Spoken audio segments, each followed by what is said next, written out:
All right, so this is another fantastic lesson from the book of the essence, and this is just some clarity, right?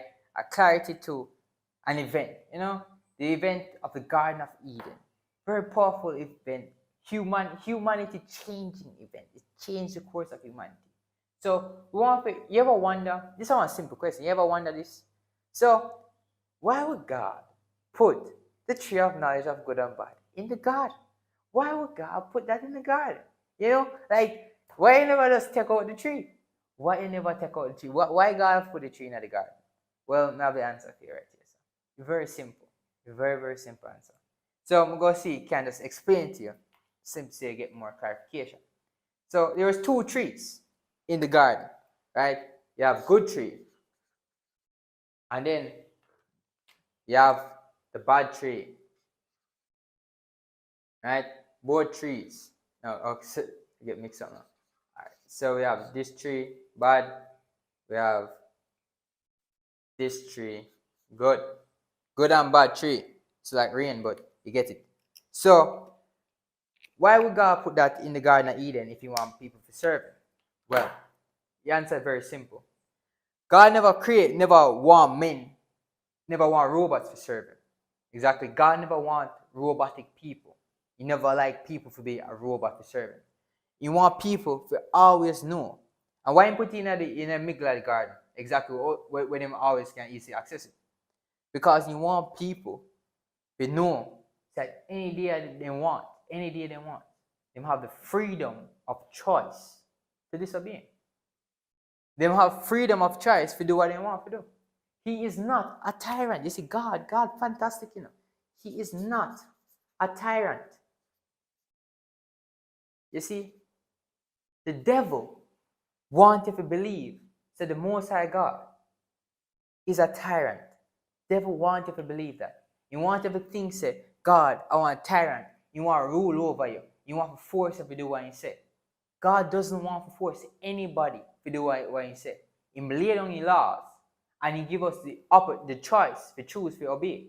If you want to choose to obey it, well, we'd have stayed in the garden. You have stayed in the garden if they choose to obey it. But if they choose to disobey it, we know what happened. They get expelled from the garden. And that's what happened to Adam and Eve.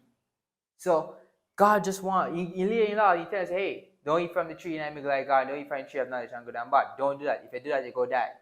But he never put a barbed wire fence around the tree. You realize that? God tell them, say, don't eat from this. But he never put a fence around it. Yeah, he never put a fence around the tree. The tree was easily accessible. The Bible says, Eve just look upon the tree, she say, good for food, and she go pick the fruit. You never put no angel around if you guard the tree, if you make sure that the man them never go near the tree. But he just tell them. Just like with life, he tell you, don't go out there commit adultery, don't steal, don't do these things, don't commit murder. But God no put like angels before you to ensure so you don't do that. Like in a some account, David will explain, say, like Abigail come for resist him from the kill Nabal, whatever. But I tell like overall in life, it not gonna stop you from the exercise, the freedom of choice. You see, you have a freedom, a choice, and a free will. It's different. You have a freedom of choice. God gives you the freedom of choice to express yourself how you want to express yourself. That is why God allows Satan to be Satan. He allowed the angel when he created to become Satan. Why? Because he gave him freedom of choice to express himself however he want to express himself. You're not going to stop them. You're not going to stop them when you go come and do when you go destroy them. But you're not going to stop them from expressing themselves then where they want to do that. He's not a tyrant. You see, that's a different mentality of God. You see, so even when he tell you don't do certain things, he now go stop you from the really do the things that what you want to do with your heart, because he give you the freedom of choice. And you can't express yourself. If you take away the ability where you have to do what your heart desire, you would not be a prisoner. You would not be free.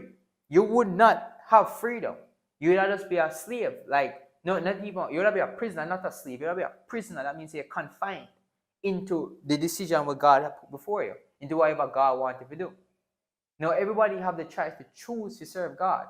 It's a choice to exercise faith in Jesus Christ. It's a choice. It's a choice. Jehovah sent his son, and you can't exercise faith in his son. That's your choice. freedom of expression. But guess what? You're not going to force it down if you not like do that.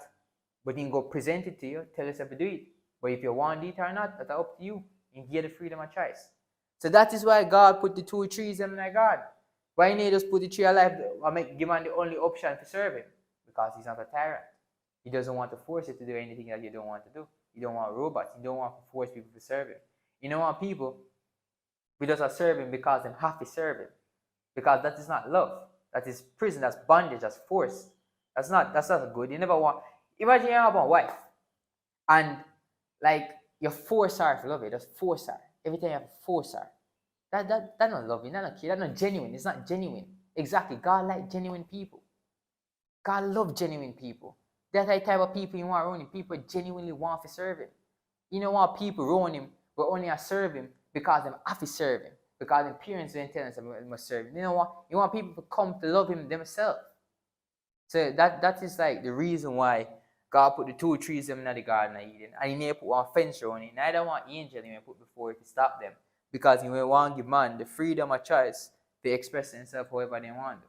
You're not going to force him to do something you don't want to do. Because he is not a tyrant. Satan's a tyrant. Satan want to force you to do things but you don't want to do. Your sin's law where within you want to force you to do things you don't want to do. According to Paul, he said, every time when you want to do what is good, what is bad is present with him. You understand me? So I tell you. Our fantastic life. So once you get this knowledge, you understand you have one choice. So every day of your life, you're presented with one choice. Either if you obey God, do what is good, eat from the tree of life, or basically if you disobey God. So you're always presented with the choice. And guess what? The choice will never be this, it will never go away. The tree of knowledge of good and bad will always exist. It will always exist because guess what? God will never force you to keep on obeying. He never force you to do that. Because again, that's not love, that's tyranny. So these are great lessons. I hope you understand. Bring more clarity to the mindset of God, like how God thinks, why He do certain things. So you get a better understanding of why 2 trees in a garden. Many people are posed, why God put the tree in the garden? Why not just no make the tree? Well, here's the answer to that question. So hope you have a fantastic rest of the day.